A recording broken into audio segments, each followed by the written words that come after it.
በዚህ ሰዓት ዓለም በሙሉ ጓዙን ጠቅልሎ ወደ እስልምና እየገባ ያለ ነው የሚመስለው። እጅግ በርካታ ሰዎች ወደ እስልምና እየገቡ ብቻ ሳይሆን እጅግ ዝነኛ የተባሉ ሰዎች ሻሃዳን ይዘው ወደ እስልምና እየገቡ ይገኛሉ። እጅግ አስገራሚ አዲስ ዜና ተሰምቷል። ሙስሊም የሆናችሁ በሙሉ ኮሜንቱን በተክቢራ በዚህ የተደሰታችሁ በሙሉ በደንብ ሼር፣ ኮፒ ሊንክ፣ ሪፖስት እያደረጋችሁ እስከ መጨረሻው ተከታተሉ። ታይሮን ዊሊያም አሜሪካዊ እጅግ በዓለም ላይ ዝነኛ የሆነ ራፐር ሲሆን እጅግ ባህሪው አስቸጋሪ የተባለና በርካታ ሱሶች የነበሩበት እጅግ ታዋቂ ሰው ነበረ። ታዲያ በሰሞኑን በቅርብ ጊዜ ነበረ እስልምና ውስጥ መግባቱን ተከትሎ እጅግ መነጋገሪያ ሆኖ ነበረ። ታዲያ በሰሞኑን ደግሞ የረሱላችን ሰለላሁ ዐለይሂ ወሰለም ሀገር ሄዶ ኡምራ አድርጓል። ከላይ እንደምትመለከቱት ሱብሃንአላህ።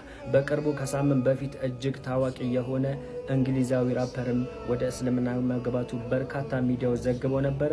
እኔ ያኔ አልተመቸኝምና አልዘገብኩላችሁም ነበረ። ታዲያ በዓለም ላይ እጅግ ተጽዕኖ ፈጣሪ ብዙ ደጋፊ ያላቸው ሰዎች ሻሃዳን ይዘው በይፋ ወደ እስልምና እየገቡ ይገኛሉ። ሁሌም እንደምንለው ዓለም ላይ በፍጥነት እያደገ የሚገኘው እስልምና በአንደኛ ላይ ተቀምጧል። ሙስሊም ሆናችሁ በሙሉ በዚህ የተደስታችሁ በሙሉ ኮሜንቱን በተክቢራ ኢንሻአላህ ገና እንበዛለን። በደንብ ሼር፣ ኮፒ ሊንክ፣ ሪፖስት እያደረጋችሁ አዳርሱት።